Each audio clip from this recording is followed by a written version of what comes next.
Welcome back, guys, to another episode of Quest by the Reader. Guys, today we have the conclusion of book 5 of The Wandering Inn, titled Last Light. I cannot put into words how freaking fantastical this book was. Like, what an amazing story. I don't even know. I don't even know. Like, I'm trying to go through my shelf and I'm like, man, I have good books here, but nothing compares to The Wandering Inn. I don't. It has, like, it's gonna be in your top 5 books ever read. I can almost guarantee you this if you give it a full shot and get to where I'm at. Like, you what do you like? You like mystery? You get mystery. You like chaos? You get chaos. You like the sadness? You get that. You like the romance? You also get that. Not that much, but you also get that, right? You like the progression? You're gonna get that too, right? In a funny, not so like super serious way. It's incredible. I don't. You'll see what I mean. Let's get into the review, right? So, what do I rate this book overall? Probably like a 35 out of 5. Like, this is the best Wandering in book so far. They don't get worse. They just get better and better and better and better. And it'll just, I hope the series never ends. I know it has to, right? But I wish that I could just read this for the rest of my life and see where this story takes me. Like, this is it's the longest series ever in the world, if I'm not mistaken. Don't quote me on that, but I think it's like the longest ongoing series or the longest series in general. And it is crazy. This book was 1,791 pages, according to Goodreads. And it didn't feel like that, man. I mean, at first, like, I remember reading chapters and you would see the percentage on my Kindle going up like 1%. And I was like, holy cow, I feel like I just read so much and nothing is happening. But it doesn't feel that way if you just forget about, if you're not doing it to track how fast you're reading. If you're just reading this story, man, you're gonna love it. Like, I can guarantee you that. I think that I think I think the story was a 5 out of 5. The character progression was a 5 out of 5. The world building is a 5 out of 5, and the intricacy in which Pirate Alba writes their characters is really awesome. Like, I love coming back to, we've been reading about Flows, the King of Destruction, for I don't know how many books, but you really haven't seen much from his point of view except for that one little maybe chapter or two several books back. So you're like, man, this guy's out here doing chaotic stuff and he's probably a piece of crap. And then you start reading his story, his from his point of view, and you realize that this guy is not that bad. This guy is probably someone you would want leading your armies. He's literally right there in the front lines. He's not the kind of leader that just, hey, go do stuff and sits back and relaxes. No, he's in there with his people. He's in there fighting. He's trying to protect them and save their lives. And it's honestly very relatable. Like, this is the kind of king that you would want to serve under, right? Not like a tyrant, but someone that cares and someone that does his best so that you are okay. And to me, that was really nice to read, which makes Flows the not so bad guy, right? Or one of the not so bad, one of the bad guys, but who secretly aren't bad at all. Um, then we get into Geneva Scala, the doctor from Earth, but she is pretty. Her story is really, it's really messed up what happens. Um, but it's awesome to see how people pull through, right? And the importance of being a good person and not a degenerate. It really shows how far you can make it in life by doing things like that, being a good person. um I think The Last Light was a very important, like, 5 or 6 chapters of this book. um and it's very eventful with the things that happen in these chapters. A lot of things happen, so I think you guys are going to really enjoy The Last Light chapters.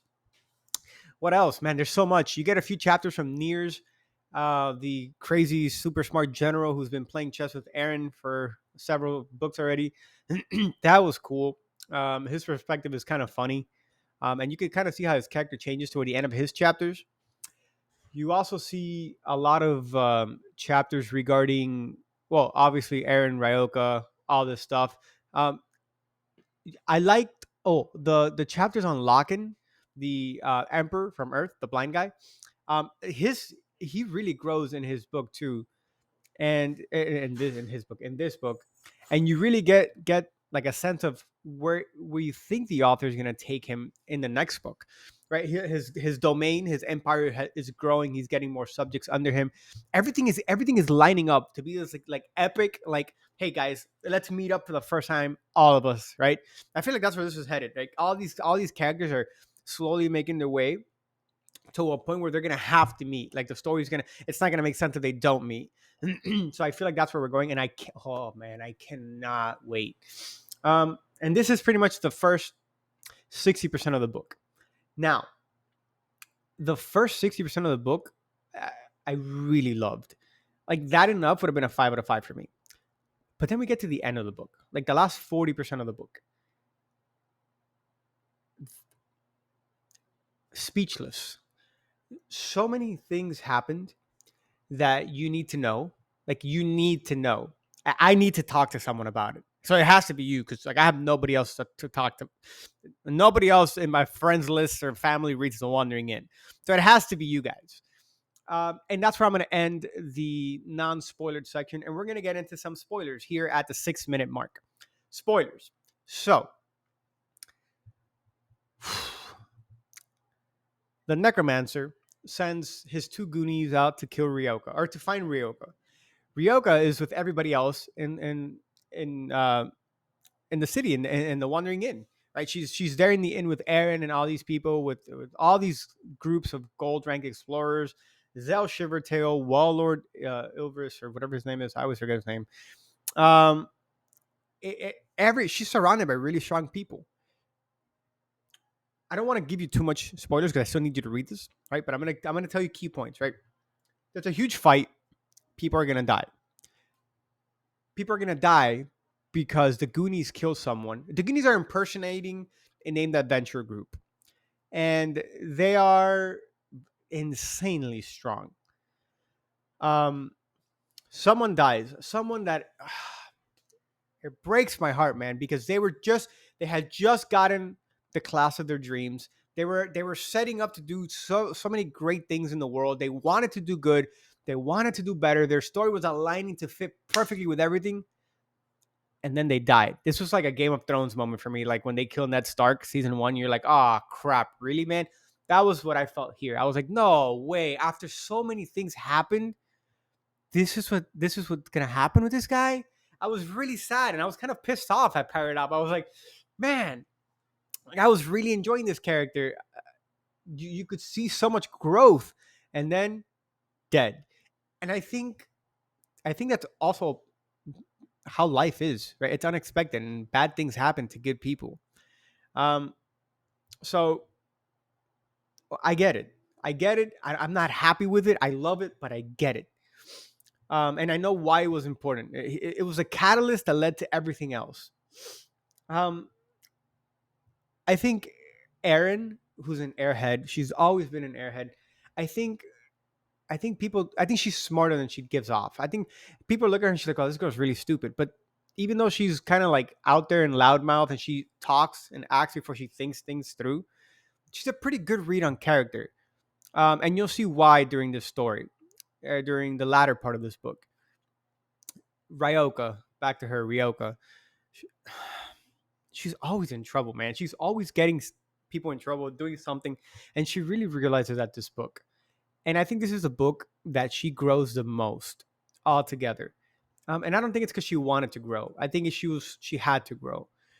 Um, she runs away trying to get to Teriarch to save everyone, to plead for his life. And then Venitra, one of the Goonies, who's pretty killed people already in the Wandering Inn, and escapes the inn under the Necromancer's command to go find Ryoka. And Ryoka's just booking it as fast as she can, but she doesn't have skills, right? She's weak. She only has Ivaleth. I don't know how to say her name. Um, and Ryoka's about to die because Venetia catches up to her. And then Ivaleth sacrifices herself to freeze Venetia so that Ryoka can make it to Teriarch. But then the Necromancer has put a death spell on her. If she says the word the Necromancer, or it talks about necromancy, or mentions his name, she dies. And when she gets to Teriarch, she's all beat up, bruised, broken. She can't. She can't with her. She is in despair. Despair is the word that fits this appropriately. She is in despair. People are dying. People have died, and she needs help, and she can't do it on her own. She doesn't know, and she gets to Teriyaki, and she tells him, "Yo, f you. You put me on this delivery originally, and all my friends are dying. You know they're being attacked, and this is all your fault. You have to." And he's like, "What are you talking about?" And she says, "The necromancer's doing this," and then she dies, and then she dies. What the actual flippity do, my guy? Like what? Like a really big part of me wants to end it right there and just end the video. She dies, cuts the video, but I'm not gonna do that to you. Teriarch, being the sensational mage that he is, resurrects her and goes and almost completely annihilates Venitra and goes to the necromancer and he's like, "Hey, she's under my protection. Leave her alone and all her friends." And he like burns part of his empire down or whatever. But Teriarch is old and he's tired, and he doesn't necessarily want to fight the necromancer. Um, so he retreats back, takes her to the Wandering Inn, and then walks with her later on. Um, and they have a really good dialogue there. Ryoko hasn't told anybody that um, she died. But now that the spell is broken, the one that the necromancer put on her, because she technically did die already, and she's back to life. He she goes and she tells Zell that the necromancer's alive. She talks to Krisha. She talks to Aaron, but the only person she tells about the necromancer is Zell and Ivers. I always forget his name. Um, and it's crazy. It's crazy because the book ends like around there, and you're like, what the fudge, man? Like, where's this taking us? What journey are we about to embark on? I need to know. Like, I really need to know. And it's crazy because I can't wait to read the next book. I have to do a book in between, but like this next book is gonna be crazy. Aaron, in the last light, Aaron tells Ryoga, "Hey, like you need to go. I don't want to see you for a little while. Just please go." Krisha tells her the same thing. Griffin Hunt loses one of their members in this fight with the Goonies. I'm not gonna say who, but they tell Aaron like, "Hey, we gotta go. It's not a you thing. It's just we gotta go." And they go, and you see it's heartbreaking because you see all these groups that have been together for so long, like sharing the same space. Now they're like, okay, well, this is the end of this. Like, until the next one, catch you later, alligator. And it's man, it's sad. It is sad. The thing I think the saddest thing for me was Ivaleth. Like